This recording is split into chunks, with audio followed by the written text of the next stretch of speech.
Big Boss season 12ರ grand ಫಿನಾಲೆಯಲ್ಲಿ grand ಆಗಿ ವಿನ್ ಆಗಿ ಈಗಾಗಲೇ ಮಳವಳ್ಳಿಯ ಹೆಸರನ್ನ ಒಂದು ಹಂತಕ್ಕೆ ತಂದು ತಲುಪಿಸಿದ್ದಾರೆ ನಮ್ಮ ಗಿಲ್ಲಿ ನಟ. ಸೊ ಆ ಗಿಲ್ಲಿ ನಟನನ್ನ ನೋಡಲಿಕ್ಕೆ ಈಗ ಮಳವಳ್ಳಿಯ ಜನತೆ ಸಾಕಷ್ಟು ಜನರು ಇಲ್ಲಿ ನೆರೆದಿರುವಂಥದ್ದು. ಸೊ ಮಳವಳ್ಳಿಯ ಜನತೆ ನಮ್ಮ ಗಿಲ್ಲಿ ಬಗ್ಗೆ ಏನು ಹೇಳುತ್ತೆ ಅನ್ನೋದನ್ನ ಅವ್ರ ಹತ್ರನೇ ಕೇಳ್ತಾ ಹೋಗೋಣ ಬನ್ನಿ. ಹೇಗೆ ಅನಿಸ್ತಾ ಇದೆ ಮೇಡಮ್? ತುಂಬಾ ರೈತರ ಮಗ ಬೆಳಿಬೇಕು, ಇನ್ನ ಬೆಳಿಬೇಕು, ನಮ್ಗೆ ಖುಷಿ ಆಯ್ತು. ಇನ್ನ ಬೆಳೆದಿ ಸಾಹಸ ಮೆರಿಬೇಕು. ಜನ ಎಲ್ಲ ಅಭಿಮಾನಿಗಳು ಜಾಸ್ತಿ ಇದಾರೆ. ಗಿಲ್ಲಿ ಗೆದ್ದಿರೋದೇ ಖುಷಿ ನಮ್ಗೆ ಸರ್. ಮಂಡ್ಯ ದುಡ್ಗ ಬೆಳಿಬೇಕು, ಇನ್ನ ಎತ್ತರಕ್ಕೆ ಬೆಳಿಬೇಕು ಅಂತ ಖುಷಿ. ಸೊ ಎಷ್ಟು ಎಕ್ಸೈಟ್ ಅಲ್ಲಿದ್ದೀರಿ ಗಿಲ್ಲಿ ನೋಡ್ಲಿಕ್ಕೆ? ತುಂಬಾ ಎಕ್ಸೈಟ್ ಆಗಿದ್ದೀನಿ. ಅವ್ರನ್ನ ನೋಡ್ಬೇಕಂತ ಅಲ್ಲಿಂದ ಬಂದಿದ್ದೀವಿ. ಎಲ್ಲಿಂದ ಬಂದಿದ್ದೀರಿ? ಕಾಗೇಪುರದಿಂದ ಬಂದಿದ್ದೀನಿ. ಕಾಗೇಪುರ. ಓಕೆ. ಗಿಲ್ಲಿ ಅಂದ್ರೆ ನಿಮ್ಗೆ ಯಾಕೆ ಅಷ್ಟೊಂದು ಇಷ್ಟ? ಅವ್ರು ಸಖತ್ತಾಗಿ ಆಡಿದ್ದಾರೆ ಆ್ಯಂಡ್ TRP ಕಿಂಗ್ ಆಗಿದ್ದಾನೆ ಅವನು. ಸೊ ಅದಕ್ಕೆ ಒಂದು ಯಾವ ಡೈಲಾಗ್ ಬರುತ್ತಾ ಗಿಲ್ಲಿದು? ಗಿಲ್ಲಿ ದಡವ ದಡವ ದಾಸೆ ಕೊಡು, ಚಿಕ್ಕವ ಚಿಕ್ಕವ ಚಕ್ಲಿ ಕೊಡು, ನಮ್ಮಪ್ಪ ರಾಜ, ಕೊತ್ತಂಬರಿ ಬೀಜ, ಸಾರ್ಗಕ್ಕ ಸೊಪ್ಪು, ನಿಮ್ಮ ಇಬ್ರು ಮಾಡಿ ತಪ್ಪು. ಸಾಧನೆ ಬಗ್ಗೆ ಹೇಳೋದಾದ್ರೆ ಅಂದರೆ ಅವರು ತುಂಬ ಬಡವರಿಂದ ಬೆಳೆದಿದ್ದಾರೆ. ಸೊ ಅವ್ರು ನನಗೆ ಅದಕ್ಕೆ ತುಂಬ ಇಷ್ಟ. ಕಾವ್ಯ ಮತ್ತೆ ಗಿಲ್ಲಿ ಕಾಂಬಿನೇಷನ್ ಬಗ್ಗೆ ನಿಮ್ಗೆ ಏನು ಅನ್ಸುತ್ತೆ? Cute couples. Cute couples. Malavalli ಸೊಸೆ ಆದ್ರೆ ಮಾಡ್ಕೊಳ್ಳೋಕೆ ರೆಡಿ ಇದ್ದೀರಾ? ರೆಡಿ ಇದ್ದೀವಿ. ರೆಡಿ ಇದ್ದೀವಿ. ಸೊ ಅವ್ರ ತಂದೆ ತಾಯಿ ಬಗ್ಗೆ ಮಾತನಾಡೋದಾದ್ರೆ ಅವರು ಅಷ್ಟೇ ತುಂಬ ಕೆಲಸ ಮಾಡಿ ತುಂಬ ಕಷ್ಟಪಟ್ಟಿದ್ದಾರೆ. ಸೊ ಅದಕ್ಕೆ ಅವನು ಇಷ್ಟು ಬೆಳೆದಿರೋದು. ಸೊ ಆ ಥರ ಎಲ್ಲರನ್ನೂ ಗುರುತಿಸ್ಬೇಕು ಬಿಗ್ ಬಾಸ್ ಅಂತ ಹೇಳಕ್ಕೆ ಇಷ್ಟಪಡ್ತೀನಿ. ಸೊ ಮಳವಳ್ಳಿ ಜನತೆ ಮುಖಾನ ನೀವೇನು ಹೇಳಕ್ಕೆ ಇಷ್ಟಪಡ್ತೀರಿ? ಅವ್ರನ್ನ ನೋಡೋಕ್ಕೆಲ್ಲ ಎಕ್ಸೈಟ್ ಆಗಿದ್ದೀವಿ. So waiting for him. ನಾವೇನು ಹೇಳ್ತೀರಾ ಆಂಟಿ?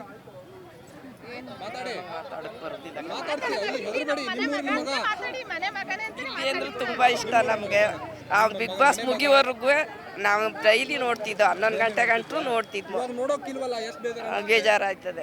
ಕಾಮಿಡಿ ಚೆನ್ನಾಗಿ ಮಾಡ್ತಿದ್ನ, ನಗಿಸ್ತಿದ್ನ, ಚೆನ್ನಾಗಿ ಮಾತಾಡ್ತಾನೆ. ಇಷ್ಟು ನಮ್ಮ ಊರ್ ಪಕ್ಕದವನೇ ಅವನು. ಅದಕ್ಕಾಗಿ ನಾವು ಬಂದಿವಿ ನೋಡೋಕೆ ಅಂತ. ಬನ್ನಿ ಬನ್ನಿ ಸರ್, ಅಲ್ಲೇ ಸರ್ ಬನ್ನಿ ಬನ್ನಿ.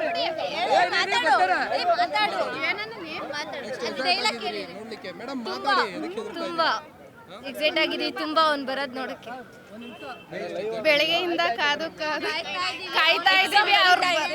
ಅವ್ನ ಸಾಂಗು ಎಲ್ಲಿ ಕ್ರೇಜ್ ತುಂಬ ಇದೆ ಮಳವಳ್ಳಿ ಜನತೆಯಲ್ಲಿ. ಅವ್ನು ಬರೋ ತನಕ ಇವ್ರು ಕಾಯ್ತಾ ಇದ್ದಾರೆ. ಇಲ್ಲಿ ಹಣ್ಣ, ತರಕಾರಿ, ಸೌತೆಕಾಯಿ ಎಲ್ಲ ಇದೆಲ್ಲ ಫ್ರೀ ಕೊಡ್ತಾ ಇದ್ದಾರೆ. ಸಪೋರ್ಟು, ಕಲ್ಲಂಗಡಿ ಎಲ್ಲ ಫ್ರೀ ಕೊಡ್ತಾ ಇದ್ದಾರೆ. ಅವನಿಗೋಸ್ಕರ ಇಷ್ಟು ಜನತೆಯ ಪ್ರೀತಿ ಸಿಗ್ತಾ ಇದೆ ಅಂದರೆ ಅವನು ಬಡವರ ಕುಟುಂಬದಿಂದ ಹುಟ್ಟಿರೋದ್ರಿಂದ ಸಾರ್ಥಕ ಆಯಿತು ಅಂತ ಅವ್ರ ಅಪ್ಪ ಅಮ್ಮನಿಗೆ ಹೆಮ್ಮೆ ತರುವಂಥ ವಿಷಯ ಆಗಿದೆ. ಬಡಿಸೋಣ ಖಂಡಿತ ಪಕ್ಕ. ಫಿನಾಲೆಯಲ್ಲಿ ಗ್ರ್ಯಾಂಡ್ ಆಗಿ ವಿನ್ ಆದಂತ ಗಿಲ್ಲಿ ನಟನ ಪ್ರಿನ್ಸಿಪಲ್ ನಮ್ಮ ಜೊತೆಗಿದ್ದಾರೆ. ಸೊ ಅವ್ರೇನು ಹೇಳ್ತಾರೆ ಅವ್ರ ಹತ್ರನೇ ಕೇಳ್ಕೊಂಬರೋಣ ಬನ್ನಿ. ಮೇಡಮ್, ಹೇಗೆ ಅನಿಸ್ತಾ ಇದೆ? ನಿಮ್ಮ ವಿದ್ಯಾರ್ಥಿ ಈ ಹಂತಕ್ಕೆ ತಲುಪಿದ್ದಾರೆ, ಇಷ್ಟೊಂದು ಜನ ಸಂಪಾದನೆ ಮಾಡಿದ್ದಾರೆ, ಹೇಗೆ ಅನಿಸ್ತಾ ಇದೆ ಈ ಒಂದು ಸಂದರ್ಭದಲ್ಲಿ? ತುಂಬ ಖುಷಿ ಆಗ್ತಾ ಇದೆ. ಮಂಡ್ಯದ ಜನತೆ ಎಲ್ಲ, ಕರ್ನಾಟಕದ ಜನತೆ ಎಲ್ಲ, ಇಡೀ ದೇಶಕ್ಕೆ ಹೆಮ್ಮೆಯ ಸಂಗತಿ ಇದು. ಸಂತೋಷವಾಗಿದೆ. ಹಾಗಾಗಿ ಅವನಿಗೆ ಆಲ್ ದಿ ಬೆಸ್ಟ್ ಹೇಳ್ತಾ ಇದ್ದೀವಿ. ಇನ್ನು ಮುಂದೆ ಭವಿಷ್ಯ ಉಜ್ವಲವಾಗಲಿ ಅಂತ.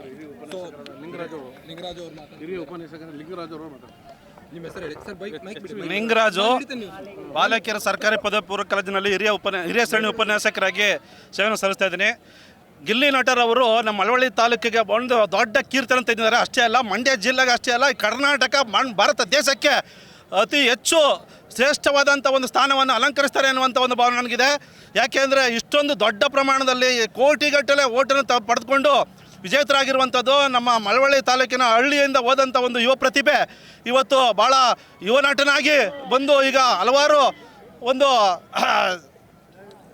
ಕಾರ್ಯಕ್ರಮಗಳಲ್ಲಿ ಭಾಗವಹಿಸಿ ಅವರು ಈ ಬಿಗ್ ಬಾಸ್ ಕಾರ್ಯಕ್ರಮದಲ್ಲಿ, ಬಿಗ್ ಬಾಸ್ನಲ್ಲಿ 12ನೇ ಸೀಸನಲ್ಲಿ ಅವರು ಅತಿ ಹೆಚ್ಚು ಮತವನ್ನು ಗಳಿಸಿ ಅವರು ವಿನ್ನರ್ ಆಗಿರುವಂಥದ್ದು ನಮ್ಮ ಮಳವಳ್ಳಿ ತಾಲೂಕಿನವ್ರಿಗೆ ಎಲ್ಲರೂ ಕೂಡ ಭಾಳ ಸಂತಸದ ವಿಚಾರ, ಹೆಮ್ಮೆಯ ವಿಚಾರ. ಇದು ಭಾಳ ಶ್ರೇಷ್ಠ ಕಲಾವಿದ. ಅವನಿಗೆ ಮುಂದಿನ ದಿನದಲ್ಲಿ ಒಳ್ಳೆಯ ಅವಕಾಶಗಳು ಸಿಗಲಿ, ಮುಂದಿನ ದಿನದಲ್ಲಿ ಇನ್ನೂ ಉತ್ತಮವಾದಂಥ ಒಂದು ಅವಕಾಶಗಳು ಸಿಕ್ಕಿ ಅವರು ಬೆಳೀಲಿ, ಅವರ ಭವಿಷ್ಯ ಉಜ್ವಲವಾಗಲಿ ಅಂತ ನಾನು ಹಾರೈಸ್ತಿದ್ದೀನಿ.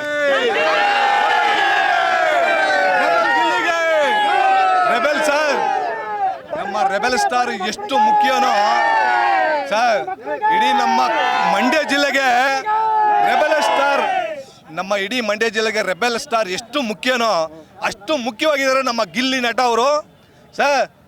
ಇಂಥ ಒಬ್ಬ ಪ್ರತಿಮೆ ನಮ್ಮ ಮಳವಳ್ಳಿ ತಾಲೂಕಿನಲ್ಲಿ ಹುಟ್ಟಿರೋದು ನಮಗೆ ತುಂಬ ಹೆಮ್ಮೆಯಾದ ವಿಚಾರ. ಯಾವತ್ತು ಜೈ ಗಿಲೆ